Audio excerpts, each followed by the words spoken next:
Hey, bonjour à tous et bienvenue sur notre chaîne.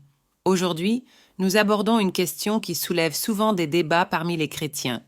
Sommes-nous obligés d'apporter la dîme à l'Église? Pour répondre à cette question, nous sommes accompagnés du pasteur Daniel. Pasteur, merci d'être là avec nous aujourd'hui. Merci Aurel.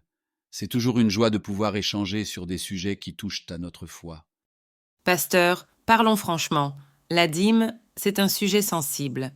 Certains disent que c'est une obligation biblique, d'autres affirment qu'elle n'est plus d'actualité. Que pensez-vous de cette controverse? C'est vrai Aurel, la question de la dîme divise souvent. Beaucoup se demandent si c'est une pratique obligatoire ou dépassée. Ce débat s'appuie sur différents arguments, et il est important de revenir aux Écritures pour mieux comprendre. Quelles sont les principales objections des personnes qui s'opposent à la dîme? Il y a principalement deux arguments. D'abord, les gens soutiennent que la dîme concerne uniquement la loi de Moïse. Ils disent que la dîme était un commandement donné dans l'Ancien Testament, sous la loi mosaïque, et qu'elle n'a plus de pertinence aujourd'hui. Mais si nous examinons la Bible, nous voyons que la dîme existait avant la loi de Moïse. Par exemple, Abraham avait donné la dîme à Melchizedek.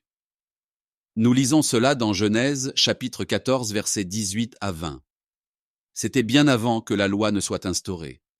Ensuite, ces personnes voient la dîme comme un abus. D'après elles, c'est un moyen pour les pasteurs de s'enrichir. Malheureusement, il faut admettre qu'il y a eu des occasions où cela s'est produit. Mais ce n'est pas une raison pour rejeter la dîme en soi. Si nous rejetions tout à cause de quelques abus, pourquoi alors continuer à fréquenter l'Église ou à y envoyer nos proches? Parce que les abus qui ont été décriés ici et là ne concernent pas seulement l'argent. En quelque sorte, les arguments que je viens d'évoquer ne tiennent pas face à une réflexion honnête. Mais pasteur, nous sommes sous la grâce. Sommes-nous encore tenus d'apporter la dîme à l'Église? C'est justement là le piège pour plusieurs personnes. La grâce empêche-t-elle d'obéir à Dieu? Supposons que la dîme relève de la loi. Que Jésus-Christ a-t-il dit de la loi? Je ne suis pas venu abolir la loi, mais l'accomplir. C'est-à-dire que Jésus-Christ est venu rendre évidente la loi et l'achever par la grâce en son nom. C'est là que beaucoup se trompent. Sous la grâce, la dîme n'est pas une obligation légale comme sous la loi mosaïque, mais elle reste un principe spirituel.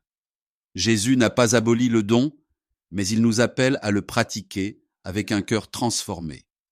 Ce n'est plus une question de pourcentage exact, mais une question de générosité et de reconnaissance. Donc, si je comprends bien, ce n'est plus une règle stricte comme les 10%. Exactement. Tu fais bien de demander cette précision pour apaiser les gens.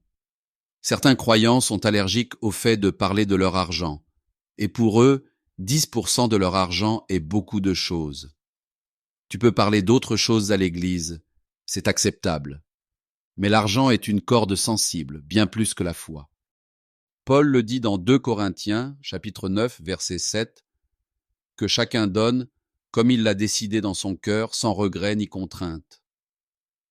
La dîme devient une expression de gratitude, un acte d'adoration libre et volontaire. On ne fait plus le calcul de 10%, on considère plutôt la reconnaissance envers le Seigneur. Voyons, quelle est la valeur spirituelle de la dîme et à quoi sert-elle concrètement? Je dirais que la dîme a au moins une triple valeur. D'abord, elle nous rappelle que tout ce que nous possédons vient de Dieu. En donnant, nous reconnaissons sa souveraineté. Ensuite, elle finance les besoins de l'Église, comme les activités spirituelles, les missions, l'aide aux pauvres et le soutien des serviteurs de Dieu. Enfin, Dieu promet des bénédictions à ceux qui donnent avec foi. Dans Malachie, chapitre 3, verset 10, il dit « Mettez-moi à l'épreuve, et je déverserai sur vous une bénédiction sans mesure. » Pasteur Daniel, lorsque la dîme est apportée à l'Église, à qui appartient réellement l'argent que nous donnons? En ce qui nous concerne, l'argent n'appartient pas au pasteur, parce qu'il y a un service de trésorerie qui s'en charge. De façon générale, la dîme appartient à Dieu. Quand nous l'apportons à l'Église, nous la remettons entre les mains de Dieu. C'est pour son œuvre, pas pour enrichir quelqu'un. Bien sûr, cela exige une gestion honnête et transparente de la part des dirigeants de l'Église. Et vous, pasteur, vous apportez aussi la dîme? Oui, vis-à-vis de Dieu, j'ai les mêmes devoirs de croyant que toi. Y a-t-il un moment précis ou une manière particulière de donner la dîme? Il n'y a pas de règle stricte, mais voici quelques principes. Premièrement, il faut donner régulièrement.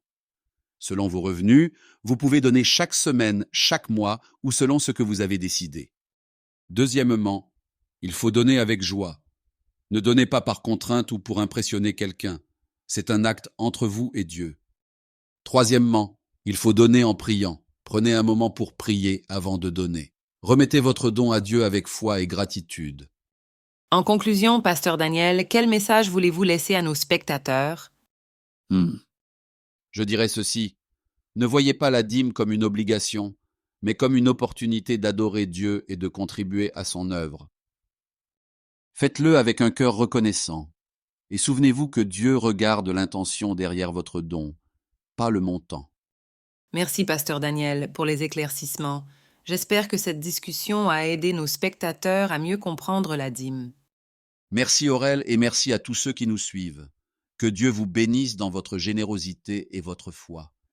Merci d'avoir regardé cette entrevue. Si vous avez des questions ou souhaitez en savoir plus sur le ministère du pasteur Daniel, laissez un commentaire ou contactez-nous. Et n'oubliez pas de vous abonner pour d'autres vidéos inspirantes.